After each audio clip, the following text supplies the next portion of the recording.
పంజగుట్ట జాయలుకాస్ లో కోటి రూపాయలు విలువ చేసే బంగారాన్ని చోరీ చేశాడు ఒక ఉద్యోగి. ప్రతిరోజు కొన్ని ఆభరణాల చొప్పున ఎత్తుకెళ్లిపోయాడు. ఆభరణాలు మిస్ అవ్వడాన్ని గమనించిన యాజమాన్యం సీసీటీవీ ఫుటేజ్లు పరిశీలించగా సిబ్బంది చేతివాటం బయటపడింది. వెంటనే పోలీసులకు సమాచారం ఇచ్చారు.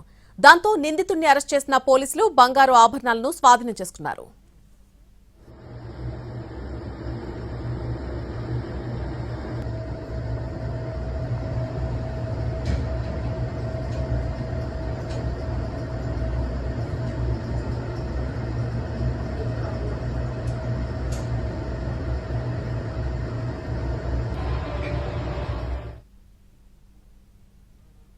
పంజగుట్ట జాయలుకాస్ లో కోటి రూపాయలు విలువ చేసే బంగారాన్ని చోరీ చేశాడు ఒక ఉద్యోగి.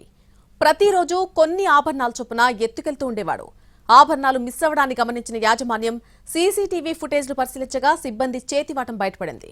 వెంటనే పోలీసులకు సమాచారం ఇచ్చారు. దాంతో నిందితుడిని అరెస్ట్ చేశారు పోలీసులు. బంగారు ఆభరణాలను స్వాధీనం చేసుకున్నారు.